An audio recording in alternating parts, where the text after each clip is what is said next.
इस हल्के दे MP साहब सरदार जसवीर सिंह डिंपा जी, इस हल्के दे MLA साहब राणा गुरजीत सिंह जी,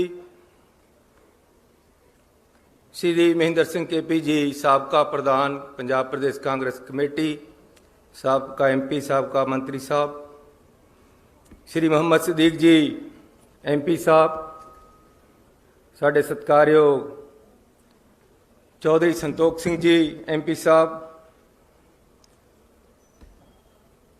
मेरे बड़े भी राजकुमार वेरका जी MLA साहब, नवतेज सिंह चीमा जी MLA साहब, बलविंदर सिंह धालीवाल जी, सुखपाल सिंह खैरा जी, हरजोत कमल जी, बलविंदर लाडी जी, संतोख सिंह भलाईपुर जी, जोगिंदर सिंह मान जी, श्रीमती दीप्ति उब्बल जी, ते साढ़े इत्थे दे SSP ते होर सारे अफसर साहबान, मेरे टूरिज्म डिपार्टमेंट दे additional chief secretary Sanjay ji, जिन्हों ने बड़ी मेहनत करके इस प्रोजेक्ट को इत्थे लेके आंदा है, साढ़े बराड़ मैडम, साढ़े भैन जी जो डायरैक्टर है साढ़े टूरिज्म के, जिन्होंने बड़ी मेहनत की है इस प्रोजेक्ट दे विच। अज मैनूं बड़ी खुशी हो रही है कि मैं मुख सेवादार दा अहुदा संभालण तो पहलां दे नाल लगदी पहली बार अपने लिए चानन मुनारा डॉक्टर अंबेडकर जी का म्यूजियम का उद्घाटन करने का माण प्राप्त कर रहे हैं। अंबेडकर साहब की शख्सियत एक ऐसी शख्सियत है जिस तो सानू प्रेरणा मिलती है कि तुसी किसी भी गरीब लताड़े होए कजिही जी हालत विच भी पैदा हो, तुसी शिखर ते पहुंच सकते हो।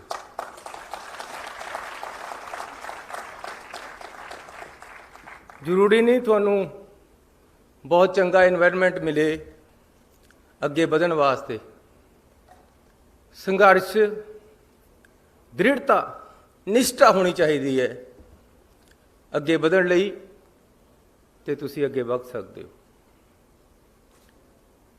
बिल्कुल गरीब परिवार च पैदा होके उन्होंने शिखर की पढ़ाई की, और सब तो बड़ी गल यह है कि अखीर तक पढ़ते रहे अपने जीवन के विच। अपने आप को स्ट्रेंथन करना लगातार जारी रखना चाहिए है। नौजवान वीर मेरे भैन इत्थे बैठियां, बच्चे बैठे है, इन्हां करके मैं एक दो गल्लां करनियां चाहुंदा। जद असीं अंबेडकर साहब वाल नूं देखते हैं तो सानूं ये सोच मिलती है जिहड़ा उन्होंने कहा कि पढ़ो, जोड़ो ते संघर्ष करो। जिंदगी दे विच अगे बढ़न वास्ते लगातार अपने आप को स्ट्रेंथन करते रहना जरूरी है, जिस तरह उन्होंने किया है।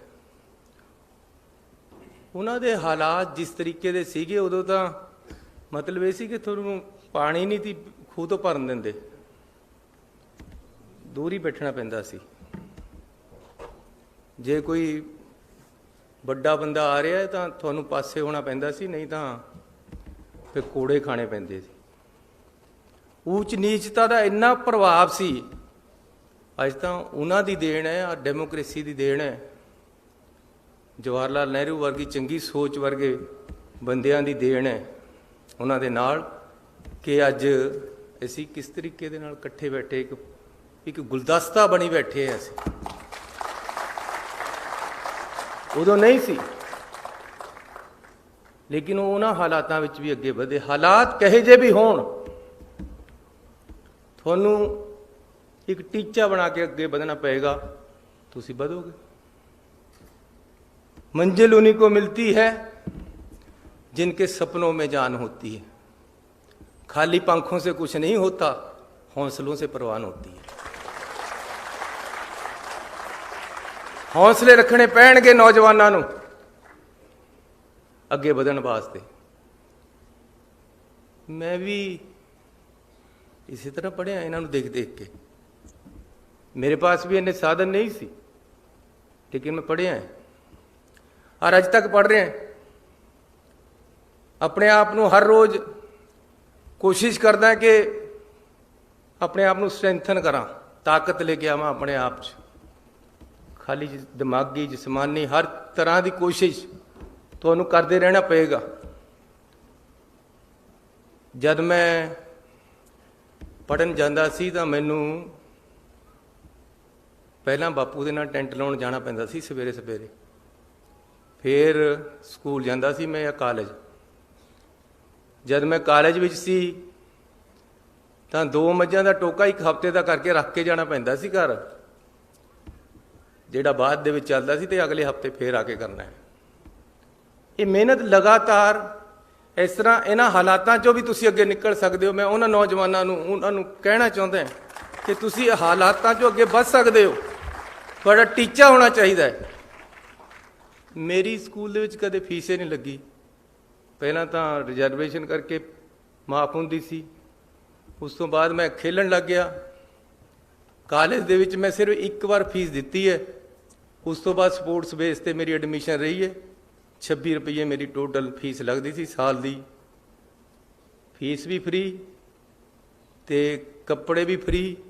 150 रुपया मैनू नाल कालेज स्टैपन दिंदा सी पढ़न दा। उन्हां दे कालेज दे विच 150 रुपये दे नाल ही मैं अपना खर्चा करता सी।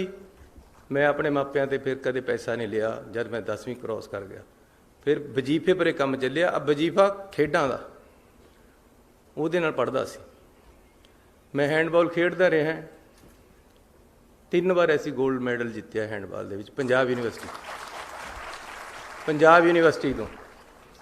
पहला मैं BA की, फिर लॉ कर लिया। जब मैं पहली बार MLA बनया तो मैं MBA की PTU तो, मैं तो स्टूडेंट भी हैं। जब मैं दूसरी बार MLA बनया तो मैं पंजाब यूनीवर्सिटी तो MA की पोलीटिकल साइंस दी। जिस दिन टिकटां वंडणियां सी, देखो तुसीं हैरानी की गल, उधर टिकटां वंडने की मीटिंग होनी सी, उधर मेरा पेपर सीगा। मैं कहा जी मैं तो पेपर जाना।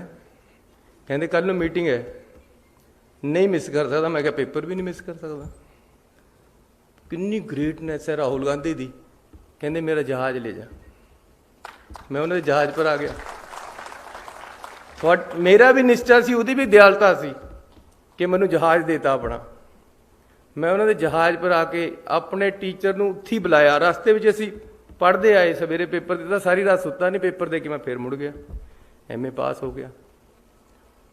हुण मैं PhD कर रहा हैं, तो वह भी पंजाब यूनीवर्सिटी तो इंडियन नैशनल कांग्रेस से कर रहे हैं।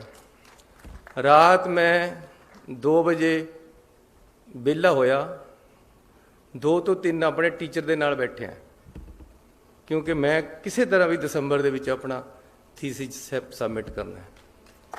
सो जब तुसी निश्चा करोगे तो जरूर तरक्की मिलेगी। मंजिल मिल ही जाएगी एक दिन। भटकते भटकते ही सही, गुमराह तो वो हैं जो घर से निकले ही नहीं।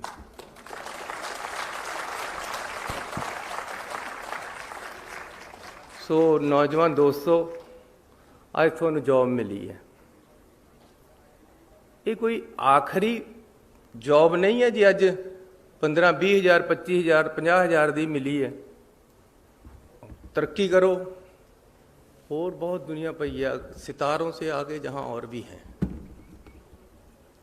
तुहानूं लगातार अपने आप को बिल्ड करना है। जिहड़े अज क्लर्क लगे हैं, मेरा भाई मनमोहन सिंह वो लग्या सी JEE ओवरसीर कहंदे सी उदों, डिप्लोमा करके। उस तो बाद उन्हें नौकरी दे विच डिग्री की, फिर BA की, फिर लॉ किया, फिर इंजीनियरिंग की बड़ी डिग्री की, इंजीनियर इन चीफ हुण वो रिटायर होया। मतलब सब तो छोटी पौड़ी तो उतर के सब तो लास्ट पौड़ी ते गया है। ਉਹਦਾ ਕਾਰਨ ਕਿਆ ਹੈ ਕਿ ਲਗਾਤਾਰ ਆਪਣੇ ਆਪ ਨੂੰ ਸਟਰੈਂਥਨ ਕਰਦਾ ਰਿਹਾ। ਇਸ ਲਈ ਮੈਂ ਪੰਜਾਬ ਦੇ ਨੌਜਵਾਨ ਨੂੰ ਬੇਨਤੀ ਕਰਨਾ ਚਾਹੁੰਦਾ ਕਿ ਉਹਦੇ ਵੱਲ ਦੇਖੋ। ਆ ਮੇਰੀ ਫੋਟੋ ਲੱਗੀ ਵੀ ਇਸ ਉਹਦੇ ਸਾਹਮਣੇ ਬਾਬਾ ਅੰਬੇਦਕਰ ਜੀ ਦੇ। ਮੈਂ ਕਿਹਾ ਯਾਰ ਜਿਹਨੇ ਆਹ ਬਣਾਇਆ, ਮੈਂ ਨਹੀਂ ਬਣਾਇਆ ਇਹ ਡਿਜ਼ਾਈਨ, ਮੈਨੂੰ ਬੜਾ ਚੰਗਾ ਲੱਗਿਆ ਕਿ ਮੈਂ ਉਹਦੇ ਵੱਲ ਨੂੰ ਦੇਖ ਰਿਹਾ ਤੇ ਉਹ ਮੇਰੇ ਵੱਲ ਨੂੰ ਦੇਖ ਰਿਹਾ। ਉਹਦੀ ਜ਼ਿੰਦਗੀ ਨੂੰ ਪੜ੍ਹੋ, ਉਸ ਤੋਂ ਸਿੱਖਿਆ ਲਓ, ਜ਼ਿੰਦਗੀ ਦੇ ਵਿੱਚ ਸੰਘਰਸ਼ ਕਰੋ ਤੇ ਫਿਰ ਅੱਗੇ ਵਧੋ। ਪੰਜਾਬ ਸਰਕਾਰ ਤੁਹਾਡੇ ਨਾਲ ਹੈ। ਜੋ ਪੰਜਾਬ ਸਰਕਾਰ ਤੋਂ ਕਰਾਉਣਾ ਚਾਹੁੰਦੇ ਹੈ ਮੈਨੂੰ ਦੱਸੋ, ਮੈਂ ਤੁਹਾਡੇ ਵਾਸਤੇ ਹਾਜ਼ਰ ਹਾਂ ਵਿੱਚ ਬੈਠਾ। ਮੇਰਾ ਕਿਹੜੇ ਟੈਲੀਫੋਨ ਬੰਦ ਹੁੰਦਾ? ਇਹ ਹੋ ਸਕਦਾ ਕਿ ਵੀ ਕਈ ਵਾਰ ਮੈਂ ਇੱਥੇ ਲੈਕਚਰ ਕਰ ਰਿਹਾ, ਉੱਥੇ ਕਾਲ ਮਿਸ ਹੋ ਜੇ, ਲੇਕਿਨ ਖੁੱਲ੍ਹਾ ਹੈ ਹਰ ਟਾਈਮ, ਦਿਨ ਰਾਤ ਖੁੱਲ੍ਹਾ ਹੈ। ਨਾਲੇ ਰਾਤ ਮੈਨੂੰ 1:30 ਵਜੇ ਇੱਕ ਟੈਲੀਫੋਨ ਆ ਗਿਆ, ਬਾਈ ਜੀ ਗਲਤੀ ਮਾਫ ਪਾਈ ਸੀ, ਮੈਂ ਤੁਹਾਨੂੰ ਕਹਿੰਦਾ ਰਾਤ ਨੂੰ ਕਰ ਲਿਆ। ਮੈਂ ਨਹੀਂ ਮੇਰੇ ਵਾਸਤੇ ਤਾਂ ਸਵੇਰੇ ਹੀ ਕਰ ਲੈ। 1:30 ਵਜੇ ਮੈਂ ਕਈਆਂ ਨੂੰ ਕਹਿੰਦਾ ਯਾਰ ਦਿਨ 'ਚ ਕਰ ਲੈ ਕਰ, ਪਰ ਕਈਆਂ ਦੀ ਆਦਤ ਹੈ ਕਿ ਰਾਤ ਨੂੰ ਹੀ ਕਰਨਾ। ਇੱਕ ਬਾਹਰ ਤੋਂ ਆ ਗਿਆ ਰਾਤ ਟੈਲੀਫੋਨ। ਇਸ ਤਰ੍ਹਾਂ ਕਿ ਮੈਨੂੰ ਆਦਤ ਹੈ ਕਿ ਮੈਂ ਬੈਲ ਬੰਦ ਕਰਕੇ ਨਹੀਂ ਸੌ ਸਕਦਾ ਟੈਲੀਫੋਨ ਦੀ, ਕਿਉਂਕਿ ਕਿਸੇ ਨੂੰ ਜ਼ਰੂਰਤ ਹੋ ਸਕਦੀ ਹੈ ਰਾਤ ਨੂੰ। ਉਹਨੇ ਮੈਨੂੰ ਨਾ ਮੈਂ ਚੱਕਿਆ ਤਾਂ ਪਤਾ ਨਹੀਂ ਕਹੀ ਜੀ ਐਮਰਜੈਂਸੀ ਹੋਵੇ ਉਹਨੂੰ। ਲੇਕਿਨ ਫਿਰ 1:30 ਵਜੇ ਵਾਲਾ ਜਿਹੜਾ ਜਗਾ ਦਿੰਦਾ ਹੈ, ਫਿਰ 2 ਵਜੇ ਵਾਲਾ ਜਗਾ ਦਿੰਦਾ, ਫਿਰ ਨੀਂਦ ਨਹੀਂ ਹੁੰਦੀ ਪੂਰੀ। ਪਰ ਇਹ ਹੈ ਕਿ ਮੈਂ ਆਪਣੀ ਆਦਤ 'ਤੇ ਮਜਬੂਰ ਹੈ ਕਿ ਮੈਂ ਟੈਲੀਫੋਨ ਬੰਦ ਕਰਕੇ ਨਹੀਂ ਸੌ ਸਕਦਾ, ਕਿਉਂਕਿ ਪਤਾ ਨਹੀਂ ਕਿਹਦਾ ਆ ਜਾਣਾ ਜ਼ਰੂਰਤ ਵਾਲੇ ਨੂੰ।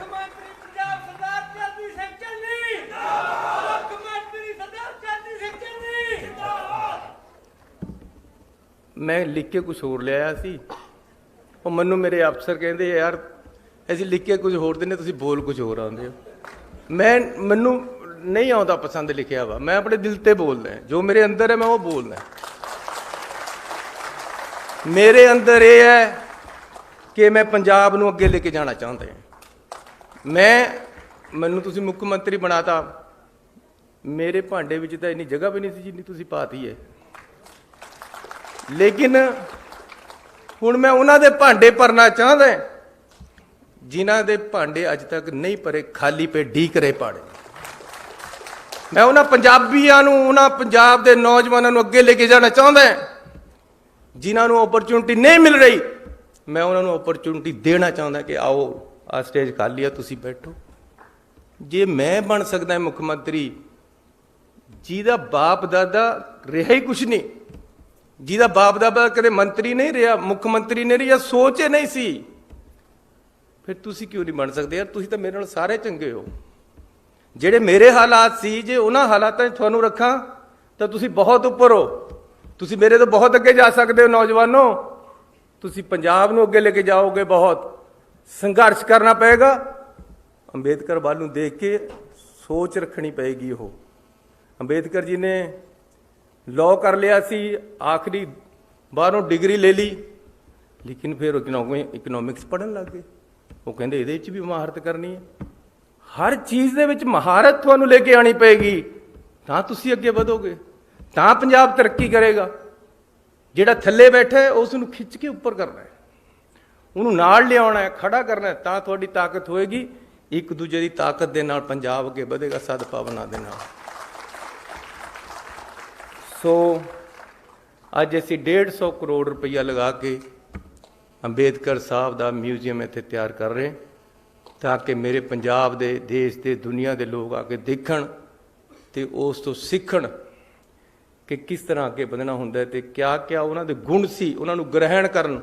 ਕਿਸ ਤਰ੍ਹਾਂ ਉਹਨਾਂ ਨੇ ਕਨਸਟੀਟਿਊਸ਼ਨ ਲਿਖਿਆ, ਕਿਸ ਤਰ੍ਹਾਂ ਕਨਸਟੀਟਿਊਸ਼ਨ ਦੀ ਕਿਆ ਭਾਵਨਾ ਹੈ, ਕਿਸ ਤਰ੍ਹਾਂ ਏਕਤਾ ਅਤੇ ਅਖੰਡਤਾ ਦੇਸ਼ ਦੀ ਨੂੰ ਕਾਇਮ ਰੱਖਣਾ ਹੈ, ਕਿਸ ਤਰ੍ਹਾਂ ਅਸੀਂ ਆਪਣੇ ਦੇਸ਼ ਨੂੰ ਮੂਹਰੇ ਰੱਖ ਕੇ ਦੇਸ਼ ਦੇ ਝੰਡੇ ਨੂੰ ਬੁਲੰਦ ਕਰਨਾ ਹੈ। ਉਹ ਅਸੀਂ ਇਸ ਮਿਊਜ਼ੀਅਮ ਵਿੱਚੋਂ ਆ ਕੇ ਦੇਖਾਂਗੇ ਤੇ ਸਿੱਖਾਂਗੇ ਤੇ ਅੱਗੇ ਵਧਾਂਗੇ। ਮੈਨੂੰ ਹੁਣ ਇੱਥੇ ਬੋਲ ਰਹੇ ਸੀ ਕਿ ਜੀ ਇਹਨੂੰ ਸਾਰਾ ਕੁਝ ਇਹ ਆਰਕੀਟੈਕਟ ਇਹਨਾਂ ਨੇ ਕੀਤਾ ਹੈ। ਅਸੀਂ ਡਿਸਕਸ ਕਰਨ ਲੱਗੇ ਕਿ ਜੀ ਇਹ ਮਿਊਜ਼ੀਅਮ ਬਣਾਉਣਾ ਮੇਰੀ ਦਿਲ ਦੀ ਸੋਚ ਹੈ ਵੀ ਆਪਾਂ ਬਣਾਉਣਾ। ਮੈਂ ਧੰਨਵਾਦ ਕਰਦਾ ਪਿਛਲੇ ਮੁੱਖ ਮੰਤਰੀ ਜੀ ਦਾ, ਮੈਂ ਉਹਨਾਂ ਨੂੰ ਜਾ ਕੇ ਕਿਹਾ, ਉਹ ਕਹਿੰਦੇ ਬਣਨਾ ਜ਼ਰੂਰੀ ਹੈ, ਬਣਾਓ। ਮੈਨੂੰ ਉਹਨਾਂ ਨੇ ਹੱਲਾਸ਼ੇਰੀ ਦਿੱਤੀ ਕੈਪਟਨ ਅਮਰਿੰਦਰ ਸਿੰਘ ਨੇ ਕਿ ਬਣਾਓ ਚੰਨੀ ਜੀ, ਤੁਹਾਡੀ ਸੋਚ ਹੈ, ਤੁਸੀਂ ਕਰੋ। ਮੈਂ ਕਿਹਾ ਜੀ ਇਹਦੇ ਵਾਸਤੇ ਅਸੀਂ ਪੈਸੇ ਵੀ ਆਪ ਹੀ ਅਰੇਂਜ ਕਰ ਲਾਂਗੇ।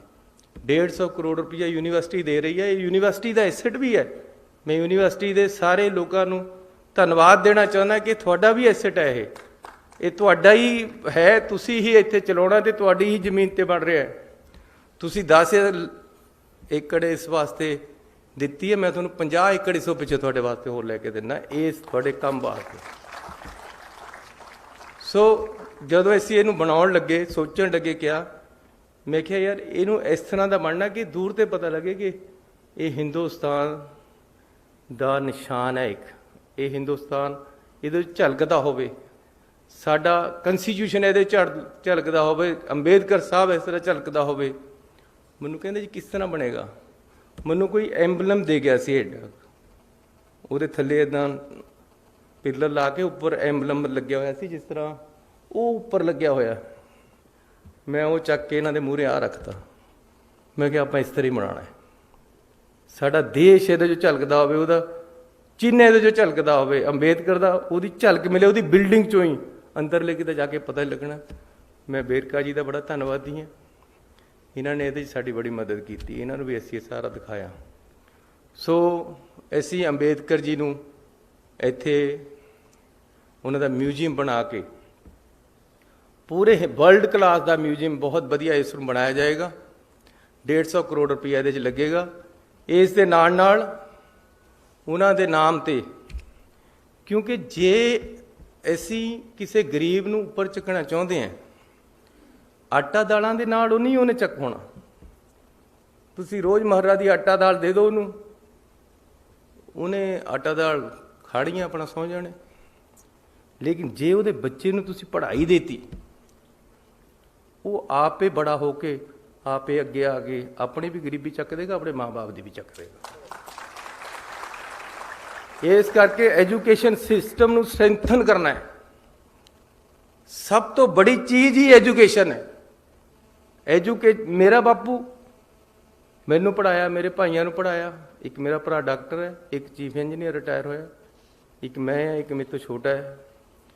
ਲੇਕਿਨ ਐਜੂਕੇਸ਼ਨ ਉਹਦੀ ਸੋਚ ਸੀ, ਅੰਬੇਦਕਰ ਦੀ ਸੋਚ ਉਹਦੇ 'ਚ ਸੀਗੀ, ਸਾਡੇ 'ਚ ਆ ਗਈ। ਅੰਬੇਦਕਰ ਦੀ ਸੋਚ ਸੀ ਕਿ ਜੀ ਪੜ੍ਹੋ। ਪੜ੍ਹੋਗੇ ਕਿੱਥੇ ਤੇ ਜੇ ਇਨਫਰਾਸਟਰਕਚਰ ਨਹੀਂ ਹੈ ਪੜ੍ਹਾਈ ਦੇ ਬੱਚਿਆਂ ਵਾਸਤੇ, ਗਰੀਬਾਂ ਵਾਸਤੇ, ਮਿਡਲ ਕਲਾਸ ਦੇ ਲੋਕਾਂ ਵਾਸਤੇ, ਜਿਹੜੇ ਫੀਸਾਂ ਨਹੀਂ ਦੇ ਸਕਦੇ ਬੜੀਆਂ ਯੂਨੀਵਰਸਿਟੀਆਂ ਦੀਆਂ, ਉਹ ਕਿੱਥੇ ਤੇ ਪੜ੍ਹਨਗੇ? ਇਸ ਲਈ ਅਸੀਂ ਬੱਚਿਆਂ ਨੂੰ ਇਨਫਰਾਸਟਰਕਚਰ ਦੇਣਾ, ਪੜ੍ਹਾਈ ਦੇ ਇੰਸਟੀਟਿਊਸ਼ਨ ਦੇਣੇ। ਇੱਥੇ ਅਸੀਂ ਇੱਕ IIM ਦੇ ਨਾਲ ਮਿਲ ਕੇ ਮੈਨੇਜਮੈਂਟ ਕਾਲਜ ਬਾਬਾ ਅੰਬੇਦਕਰ ਸਾਹਿਬ ਦੇ ਨਾਮ ਤੇ ਅੱਜ ਹੀ ਮੈਂ ਘੋਸ਼ਣਾ ਕਰਦਾ ਕਿ ਇੱਥੇ ਸਥਾਪਿਤ ਕਰਾਂ।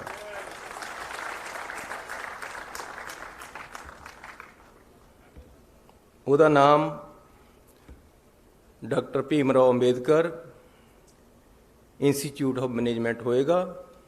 IIM ਦੇ ਲੈਵਲ ਦਾ, ਅੰਮ੍ਰਿਤਸਰ ਦੀ IIM ਦੇ ਨਾਲ ਮਿਲ ਕੇ ਇਹ ਇੰਸਟੀਚਿਊਟ ਬਣੇਗਾ। ਇੱਕ ਸਕੂਲ ਆਫ ਅੰਬੇਦਕਰ ਥਾਟਸ ਦਾ ਬਣੇਗਾ ਇੱਥੇ, ਤਾਂ ਕਿ ਉਹਨਾਂ ਦੀ ਜਿਹੜੀ ਸੋਚ ਹੈ ਉਸ ਨੂੰ ਅੱਗੇ ਵਧਾਇਆ ਜਾ ਸਕੇ।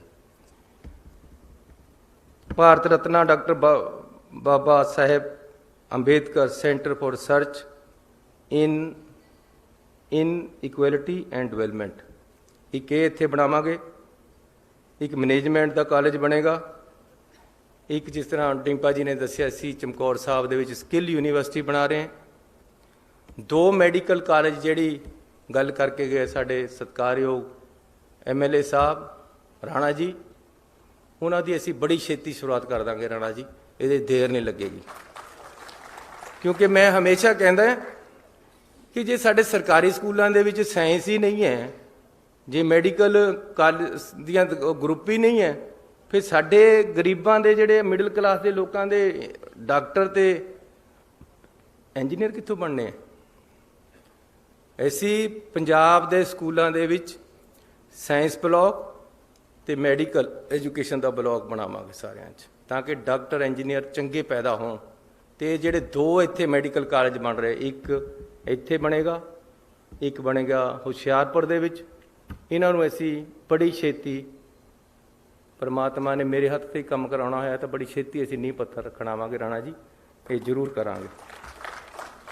एक साडे पास बिल्डिंग पड़ी है, क्योंकि मैनू गुरु नानक साहब जी का 550वां जन्म दिहाड़ा मनाउण दा सुभाग प्राप्त होया सी। कैप्टन अमरिंदर सिंह जी ने ड्यूटी लगाई सी कि तुसीं ये काम संभो, तो मैनू इस गल की खुशी है कि वर्ल्ड वाइड इस गल की प्रशंसा हुई कि पंजाब सरकार ने जो गुरु नानक साहब का जन्म दिहाड़ा मनाया, जन्म साल मनाया, बहुत जबरदस्त उसकी शोभा चारे पासे सरकार को मिली। उत्थे साडी एक बिल्डिंग पई है, उहदे विच एक सुल्तानपुर लोधी असीं एक ITI कॉलेज खोलांगे। ये भी मैं ऐलान करके जा रहा, तो बड़ी छेती ऐसी इसे साल तो क्लासां शुरू कर देणियां। तुहानूं बधाई होवे इस चीज़ की। भुलੱਥ दे विच एक ब्लॉक दे विच असीं एक ITI खोलनी है, ਉਹਦੇ ਤੇ 11 करोड़ रुपया 10 करोड़ रुपया लगेगा। तो असी वो भी भुलੱਥ ਦੇ MLA साहब बैठे हैं, इन्होंने मैं बेनती करदा कि सानू जगह दस दो, जगह तुसी देनी है, पैसे असी लावांगे। राणा जी मेरे बहुत ही सत्कारयोग आगू है, अगाह बधू है, इन्हां दी सोच है, एक विजन है, मैं उसका सत्कार करदा। इन्होंने मैनू कहा कपूरथले वास्ते 10 करोड़ रुपया कपूरथले के शहर में असीं देवांगे। इन्हां मूहरे थान सिट देना, जिथे जिथे सुआ के जिहड़ा जिहड़ा कुछ पाउणा पा लवे। एक 4 करोड़ रुपया इन्हां नूं चाहीदा है, कुछ तारां शिफ्ट करनियां, वो भी इन्हां पास पहुँचेगा। सो एक विजन दे नाल, एक सोच दे नाल, अगाह वधू सोच दे नाल पंजाब नूं अगे लेके जाना है। मेरे पास रोड मैप है, मैनू इस गल की मैं तैयारी करदे बड़ी देर हो गई है कि किस तरीके दे नाल पंजाब नूं अगे वधाना है।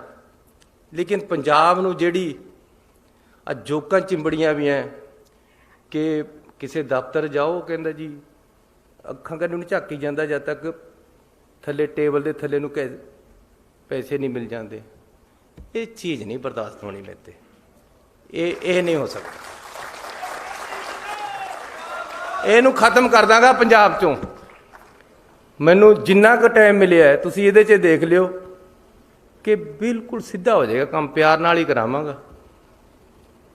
मैं म्यूनसिपल कमेटी का प्रधान सी, उस तो बाद मैं MLA भी रह लिया, मंत्री भी रह लिया, हुण तुसीं मुख्य मंत्री बनाता है। लेकिन वो मैनू सब तो अच्छा पीरियड लगता सी कि नेड़े होकर लोगों की सेवा करनी दे। ते कमेटियां दे विच 22% कमीशन, मैं क्या ये गल बर्दाश्त नहीं होनी है। मैं बड़ा जोर लाया कि काम खत्म होवे, लेकिन ये नैक्सस इन्ना तकड़ा बनया होया कि तोड़ना बड़ा औखा। एक प्रधान वदे बस च नहीं सी। मैं उदों सोचा सी, मैं बहुत घट करता सी, वो गल नहीं लंबी सुनावांगा कि मैं उन्होंने कहता सी कि नहीं इस तरह नहीं चलना। एक ऐसी कूड़ा सुट्टण वाले डंप नहीं पे होंदे, हुण अखबारां वास्ते नहीं है गल्लां, तुहाडे नाल ऐसे हाल दे विच कर रहा। वो डंप खरीदने सी। वो मैं क्या यार ये तो बड़े महंगे लगा रहे हो। मैं क्या ठेकेदार का टैलीफोन बनाओ। मैं ठेकेदार नूं कहा, मैं क्या यार इन्ने दे नहीं पैसे, सानूं तो इन्ने दे मिलते हैं।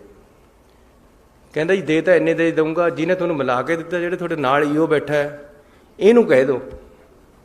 मैं स्पीकर लगाया होया सी ऐ करके। वो कहता मैं जहर खा लेंगे मेरे बच्चे, तू प्रधान जी जो कहते वही करदा है।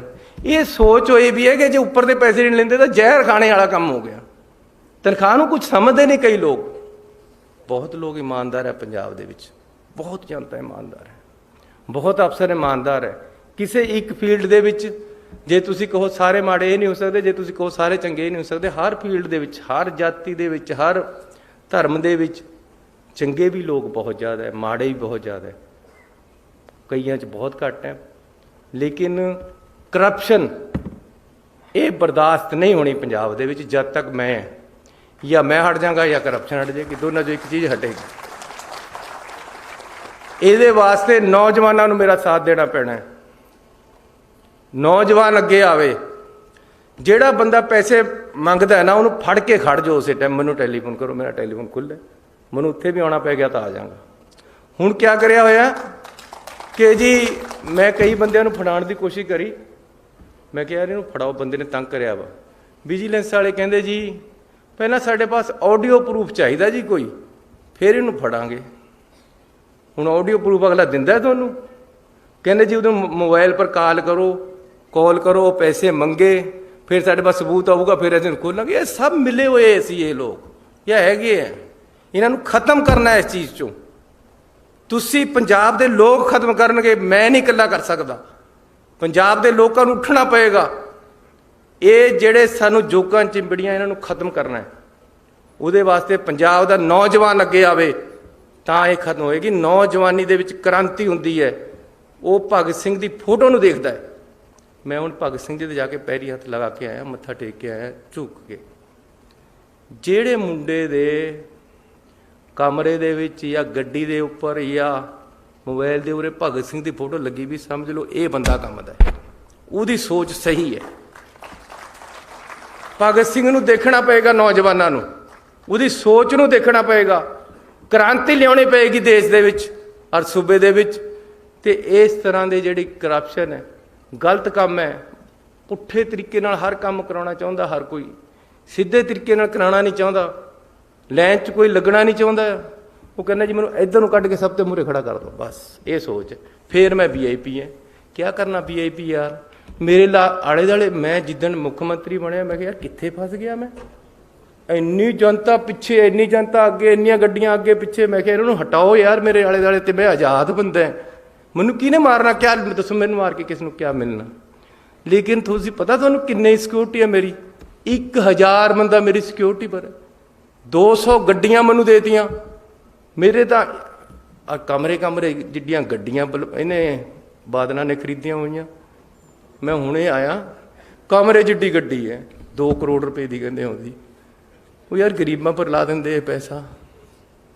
ਉਈਓ 8 ਗੱਡੀਆਂ ਮੇਰੇ ਅੱਗੇ ਪਿੱਛੇ ਫਿਰਦੀਆਂ। ਮੈਂ ਆਪਣੇ ਸੈਕਟਰੀ ਸਾਹਿਬ ਨੂੰ, ਰਾਹੁਲ ਤਿਵਾੜੀ ਜੀ ਬੈਠੇ, ਮੈਂ ਇਹਨੂੰ ਰਸਤੇ 'ਚ ਕਹਿ ਰਿਹਾ ਸੀ, ਮੈਂ ਕਿਹਾ ਉਹ ਸਿਕਿਉਰਿਟੀ ਦਾ ਕਿਆ ਬਣਿਆ, ਕਾਹਦੇ ਵਾਸਤੇ 1000 ਬੰਦਾ ਪਿੱਛੇ ਘੁਮਾਇਆ ਹੋਇਆ? ਕਹਿੰਦੇ ਜੀ ਇੰਟੈਲੀਜੈਂਸ ਵਾਲੇ ਕਹਿੰਦੇ ਵੀ ਅਸੀਂ ਨਹੀਂ ਘੱਟ ਕਰ ਸਕਦੇ, ਜੇ ਕੱਲ੍ਹ ਨੂੰ ਕੋਈ ਗੱਲ ਹੋ ਜਾਵੇ। ਮੈਂ ਕਿਹਾ ਯਾਰ ਜੇ ਕੱਲ੍ਹ ਕੋਈ ਹੋ ਗਈ ਤਾਂ ਮੈਂ ਜ਼ਿੰਮੇਵਾਰ ਹੈ, ਭੇਜੋ ਇਹਨਾਂ ਨੂੰ। ਕਿਆ ਕਰਨਾ 1000 ਬੰਦਾ, 5-7 10 ਬੰਦੇ ਚਲੋ ਠੀਕ ਹੈ। ਕਈ ਜਗ੍ਹਾ ਲੋਕ ਵੀ ਜ਼ਿਆਦਾ ਅੱਗੇ ਨੂੰ ਆ ਜਾਂਦੇ ਕਿ ਮਿਲਣਾ ਹੀ ਜ਼ਰੂਰ ਹੈ, ਥੋੜ੍ਹਾ ਜਿਹਾ ਤਰੀਕੇ ਨਾਲ ਉਹਨਾਂ ਨੂੰ ਸੈੱਟ ਕਰ ਦੇਣਗੇ। ਉਹ ਇਸ ਤੋਂ ਜ਼ਿਆਦਾ ਤਾਂ ਕੁਛ ਨਹੀਂ। ਸਿੰਬਲ ਬਣ ਗਿਆ ਇੱਕ ਕਿ ਜੀ ਗਨਮੈਨ ਇੰਨੇ ਜ਼ਿਆਦਾ ਪਿੱਛੇ। ਹੁਣ ਮੈਂ ਸੁਖਬੀਰ ਬਾਦਲ ਥੋੜ੍ਹੋ ਯਾਰ ਵੀ ਮੈਂ ਦਿਖਾਣਾ ਕਿ ਜੀ ਐਡੀ ਬੜੀ ਕਾਰਵਾਈ ਆ ਰਹੀ ਹੈ, ਕਿਉਂਕਿ ਲੋਕਾਂ ਦੀ ਪਿੱਛੇ ਲੱਗਦੀ ਨਹੀਂ, ਉਹ ਇਹਨਾਂ ਦੀ ਉਹ ਲਾਈ ਫਿਰੀ ਜਾਂਦੇ ਆ। ਪਬਲਿਕ ਉਹਨਾਂ ਦੇ ਨਾਲ ਤੁਰਨੇ ਨੂੰ ਤਿਆਰ ਨਹੀਂ। ਉਹ ਕਹਿੰਦੇ ਚਲੋ ਇਹੀ 1000 ਬੰਦਾ ਪਿੱਛੇ ਸਿਕਿਉਰਿਟੀ ਦੇ ਨਾਂ ਪਰ ਪਿੱਛੇ ਤੋਰ ਲਓ। ਇਸ ਕਰਕੇ ਨੌਜਵਾਨ ਵੀਰੋ, ਇਹ ਸਮਝ ਲਓ ਤੁਹਾਡਾ ਭਰਾ ਮੁੱਖ ਮੰਤਰੀ ਹੈ ਤੇ ਤੁਹਾਨੂੰ ਐਡਜਸਟ ਕਰਨਾ ਹੈ। ਇਹ ਸਮਝ ਲਓ ਕਿ ਜਿੰਨੀ ਕੁ ਸਮਰੱਥਾ ਨੌਕਰੀਆਂ ਦੀ ਪੰਜਾਬ ਸਰਕਾਰ ਕੋਲ ਹੈ, ਉਨੀ ਤਾਂ ਮੈਂ 4 ਮਹੀਨਿਆਂ 'ਚ ਭਰ ਦੇਣੀ। ਮੈਂ ਅੱਜ ਇਹਨਾਂ ਨੂੰ ਕਿਹਾ ਵੀ 1,00,000 ਨੌਕਰੀ ਹੋਰ ਕੱਢੋ। ਆ ਤੁਸੀਂ ਦੇਖੋ ਸਾਡੇ ਪਿੱਛੇ ਮੇਰੀ ਇੰਨੀ ਲੜਾਈ ਹੋਈ। ਹੁਣ ਇੱਕ ਮੰਤਰੀ ਦੀ ਜਿੰਨੀ ਕੈਬਨਿਟ ਚੱਲਦੀ ਉਨੀ ਕੁ ਚੱਲੇਗੀ ਨਾ। ਕਹਿੰਦੇ ਜੀ ਕਲਾਸ D ਦੀਆਂ ਨੌਕਰੀਆਂ ਆਊਟਸੋਰਸ ਕਰਨੀਆਂ। ਮੈਂ ਕਿਹਾ ਵੀ ਕਲਾਸ D ਦੀਆਂ ਹੀ ਕਾਹਤੇ ਕਰਨੀਆਂ, ਫਿਰ ਕਲਾਸ A ਦੀਆਂ ਵੀ ਕਰ ਲਓ। ਕਲਾਸ D ਦੇ ਵਿੱਚ ਹੁਣ ਗਰੀਬੇ ਭਰਤੀ ਹੁੰਦਾ ਚਪੜਾਸੀ, ਹੋਰ ਤਾਂ ਕਿਸੇ ਨੇ ਲੱਗਣਾ ਨਹੀਂ। ਡਰਾਈਵਰ, ਟੈਕਨੀਸ਼ੀਅਨ ਜਿੰਨੇ ਕਲਾਸ D ਦੇ ਵਿੱਚ ਹੈ, ਉਹ ਮੇਰੇ ਡਾਇਰੈਕਟਰ ਬੈਠੇ, ਮੈਂ ਇਹਨਾਂ ਦੀ ਫਾਈਲ ਪਰ ਲਿਖ ਕੇ ਭੇਜਿਆ ਵੀ ਨਹੀਂ ਇਸ ਤਰ੍ਹਾਂ ਹੋ ਸਕਦਾ। ਹੁਣ ਮੈਂ ਕਰ ਦੇਣਾ। ਹੁਣ ਮੇਰੇ ਪਾਸ ਆ ਗਈ ਉਹ ਕੱਲ੍ਹ। ਕਲਾਸ D ਦੇ ਵੀ ਰੈਗੂਲਰ ਭਰਤੀ ਹੋਣਗੇ। ਉਹ ਕਿਤੇ ਹੋਰ ਤੇ ਆਏ ਆ, ਉਹ ਕਾਹਤੇ ਨਹੀਂ ਪੜ੍ਹ ਸਕਦੇ ਬਈ? ਜਾਂ ਫਿਰ A ਕਲਾਸ ਵਾਲਿਆਂ ਨੂੰ ਵੀ ਆਊਟਸੋਰਸ ਕਰ ਲਓ, B ਵਾਲਿਆਂ ਨੂੰ ਵੀ ਆਊਟਸੋਰਸ ਕਰ ਲਓ। ਅਫਸਰ ਤਾਂ ਲੱਗੇਗਾ ਪੱਕੀ ਤਨਖਾਹ ਪਰ 2.25 ਲੱਖ ਰੁਪਈਆ। ਜਿਹਦੀ 11,000 ਤਨਖਾਹ ਹੈ ਉਹ ਆਊਟਸੋਰਸ ਪਰ ਲੱਗੇਗਾ। ਸਾਰੀ ਉਮਰ ਉੱਪਰ ਤੇ ਤਲਵਾਰ ਲਟਕਦੀ ਰਹਿੰਦੀ ਹੈ ਕਿ ਜੀ ਅੱਜ ਕੱਢ ਦੇਵੇਂ, ਅੱਜ ਕੱਢ ਦੇਵੇਂ, ਕਿਉਂਕਿ ਨੌਕਰ ਤਾਂ ਆਊਟਸੋਰਸ ਹੈ ਜਾਂ ਕੰਟਰੈਕਟ 'ਤੇ ਹੈ। ਚਪੜਾਸੀ ਕੋਈ ਆਮ ਚੀਜ਼ ਨਹੀਂ ਹੈ, ਟੈਕਨੀਸ਼ੀਅਨ, ਡਰਾਈਵਰ ਕੋਈ ਆਮ ਚੀਜ਼ ਨਹੀਂ ਹੈ। ਇਹ ਵੀ ਅਸੀਂ ਉਹਦੇ ਪਰੇ ਭਰਨੇ ਹੈ, ਰੈਗੂਲਰ ਭਰਨੇ ਜਿਸ ਤਰ੍ਹਾਂ ਦੂਸਰੇ ਭਰਦੇ। ਸੋ ਮੈਂ ਤੁਹਾਡਾ ਜ਼ਿਆਦਾ ਹੀ ਟਾਈਮ ਲੈ ਗਿਆ ਕੁਛ। ਤੁਹਾਡਾ ਬਹੁਤ ਧੰਨਵਾਦ। ਪਰਮਾਤਮਾ ਤੁਹਾਨੂੰ ਤਰੱਕੀਆਂ ਬਖਸ਼ੇ। ਅੰਬੇਦਕਰ ਜੀ ਦੀ ਸੋਚ, ਉਹਨਾਂ ਦੇ ਦੱਸੇ ਹੋਏ ਰਸਤੇ 'ਤੇ ਅਸੀਂ ਚੱਲੀਏ। ਹਿੰਦੁਸਤਾਨ ਦੇ ਸੰਵਿਧਾਨ ਨੂੰ ਤਕੜਾ ਰੱਖੀਏ, ਦੇਸ਼ ਦੇ ਵਿੱਚ ਨਿਸ਼ਠਾ ਰੱਖੀਏ, ਦੇਸ਼ ਦੇ ਵਿੱਚ ਏਕਤਾ ਬਣੀ ਰਹੇ। ਕੋਈ ਸਾਡੇ ਵੱਲ ਨੂੰ ਝਾਕਦਾ ਨਹੀਂ, ਕੋਈ ਪਾਕਿਸਤਾਨ ਸਾਡਾ ਬੈਰੀ ਨਹੀਂ ਬਣ ਸਕਦਾ ਜੇ ਅਸੀਂ ਆਪ ਇਕੱਠੇ ਰਹਾਂਗੇ। ਇਸ ਕਰਕੇ ਏਕਤਾ ਰੱਖੋ, ਤਕੜੇ ਹੋ ਕੇ ਦੇਸ਼ ਨੂੰ ਅੱਗੇ ਲਿਜਾਣ ਲਈ ਨੌਜਵਾਨ ਅੱਗੇ ਆਵੇ ਤੇ ਆਪਾਂ ਸਾਰੇ ਆਪਣੇ ਸੂਬੇ ਨੂੰ ਇੰਨਾ ਵਧੀਆ ਬਣਾ ਦਈਏ ਕਿ ਲੋਕ ਕਹਿਣ ਵੀ ਇਹ ਪੰਜਾਬ ਕਰਾਂ ਕੀ ਸਿਫਤ ਤੇਰੀ, ਸ਼ਾਨਾਂ ਦੇ ਸਭ ਸਮਾਨ ਤੇਰੇ। ਬਹੁਤ ਧੰਨਵਾਦ।